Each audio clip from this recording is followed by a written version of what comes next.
Bien, bonjour à tous ou bonsoir à tous, devrais-je dire. Merci de m'avoir invité à cette conférence sur l'intelligence artificielle et surtout, je vous remercie de m'avoir invité à m'exprimer dans ma langue maternelle. J'ai en effet le plaisir ce soir de pouvoir m'exprimer dans ma langue maternelle et ce, grâce à la présence de personnes exceptionnellement brillantes, formidables, talentueuses. J'ai nommé bien sûr, très modestement, les interprètes. C'est grâce à eux et à leur travail acharné que je peux aujourd'hui me sentir tout à fait à l'aise dans l'expression de mon propos. Et j'en profite donc pour les remercier. D'ailleurs, je trouve ça très amusant d'avoir à une conférence sur l'intelligence artificielle et ses prouesses rapides et toujours plus extraordinaires, d'avoir encore des êtres humains en chair et en os dans des cabines, certes des cabines virtuelles, mais des cabines tout de même, qui traduisent ce que je dis au fur et à mesure que je le dis. Car oui, l'intelligence artificielle s'immisce de plus en plus dans tous les domaines de notre vie, avec l'objectif d'égaler, voire même de dépasser l'être humain. Elle a évidemment aussi gagné les domaines de l'interprétation et de la traduction, et ce depuis déjà plusieurs années. Commençons par la traduction, si vous le voulez bien. On parle beaucoup de traduction automatique ou de machine translation en anglais. C'est une prouesse qui ne relève aujourd'hui plus de la science-fiction. Elle fait maintenant partie du quotidien de nombreux traducteurs. Je ne vous apprends rien là-dessus. Mais la traduction automatique, sachez-le, constitue aussi l'un des problèmes informatiques des plus intéressants d'un point de vue purement pratique. Car pour que cela fonctionne, il faut développer des algorithmes très précis et se pencher sur l'apprentissage des machines, le fameux machine learning. En effet, ces logiciels sont loin d'être de simples dictionnaires bilingues, vous vous en doutez. Ils ne font pas que traduire littéralement, mot à mot, mais tentent de dégager un sens pour proposer une traduction qui soit la plus naturelle et la plus idiomatique possible. Aujourd'hui, on apprend donc à ces logiciels, composés de véritables réseaux neuronaux artificiels, on leur apprend à deviner quelle sera la meilleure traduction possible pour une suite de mots donnés qu'on appelle une phrase. Ces réseaux artificiels apprennent de leurs erreurs et des corrections apportées par les utilisateurs. Mais avant cela, ces logiciels se sont grandement inspirés d'une base de données originale qui a servi à leur entraînement initial. Prenons Lingui par exemple et son outil DeepL. En effet, Lingui n'est pas un service de traduction classique. Pourquoi? Eh bien, parce que plutôt que de donner une traduction d'un mot vers son équivalent, il tente de le placer dans le bon contexte pour proposer une traduction adéquate. Et pour cela, il va s'appuyer sur un corpus de textes déjà traduits.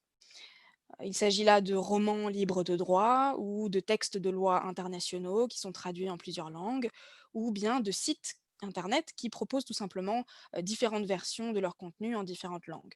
Bref, il s'agit de textes déjà traduits par des êtres humains. Ainsi, le traducteur cherchant la traduction d'un mot dans un contexte bien précis aura plus de chances de le trouver dans son acception adéquate.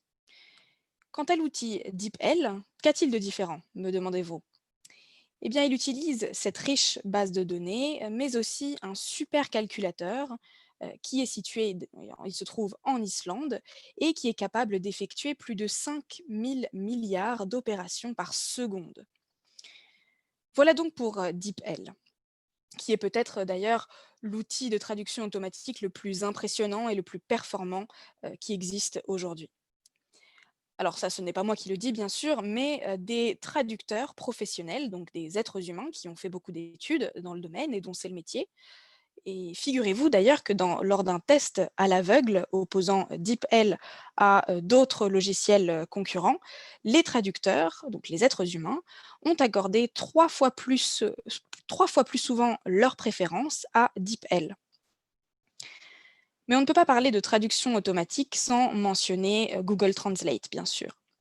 À ses débuts, Google Translate proposait des traductions de textes entiers, souvent ridicules, parfois même risibles, qui ont d'ailleurs fini sur des forums humoristiques réservés aux traducteurs. Je pense que vous saurez très bien de quoi je parle. Mais aujourd'hui, l'outil s'en sort finalement pas trop mal, je dois dire, la plupart du temps en tout cas.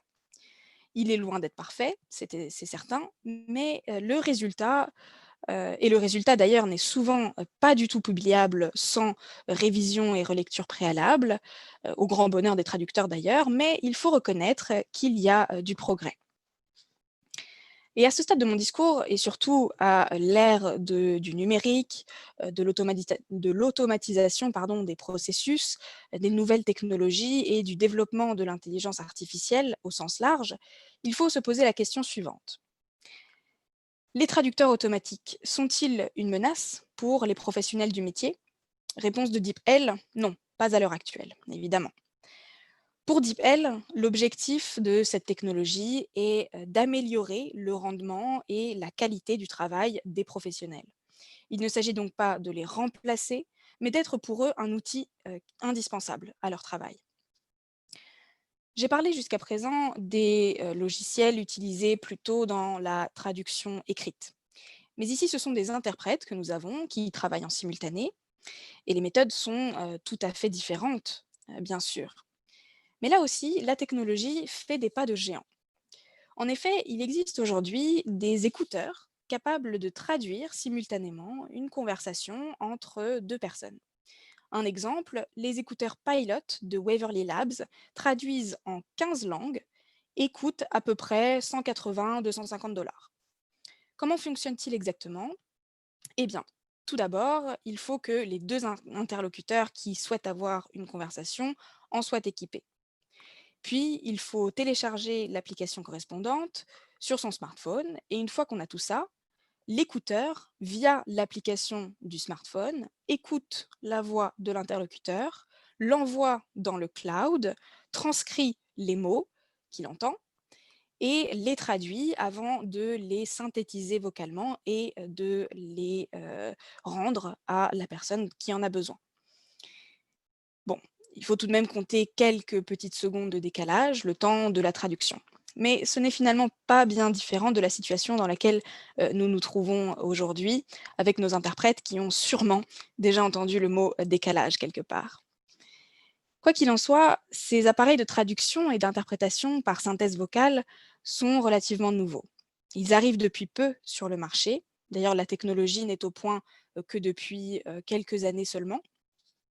Mais il faut dire que les progrès dans l'intelligence artificielle, mais aussi dans la reconnaissance vocale, ont énormément aidé. Désormais, ces technologies sont suffisamment mûres pour que tout cela soit rendu possible. Grâce à l'apprentissage des machines, l'outil vous comprend de mieux en mieux et au fur et à mesure que l'on s'en sert, il s'adapte à votre prononciation et s'adapte même à votre vocabulaire, votre diction, votre accent. Le puissant Google, encore lui, avait ouvert le bal en 2017 en lançant lui-même ses écouteurs interprètes, disons. C'était les Pixel Buds, donc des écouteurs traducteurs par synthèse vocale aussi.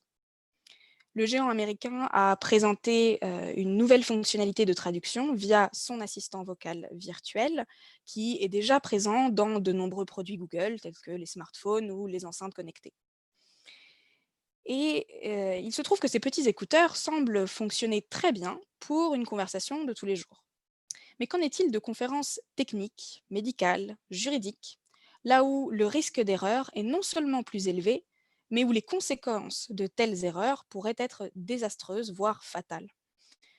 Ma foi, je pense qu'il faudra attendre encore un peu de temps avant de les voir arriver dans ce genre de conférences-là.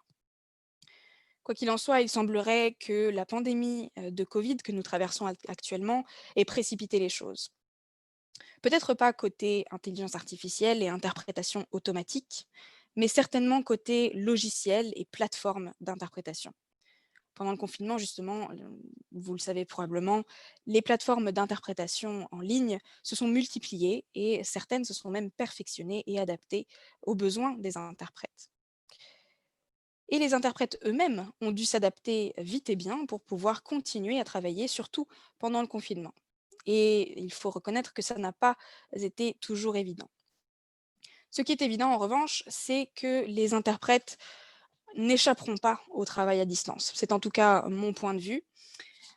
Mais il ne faut pas que cela soit pris comme une menace, à mon sens en tout cas.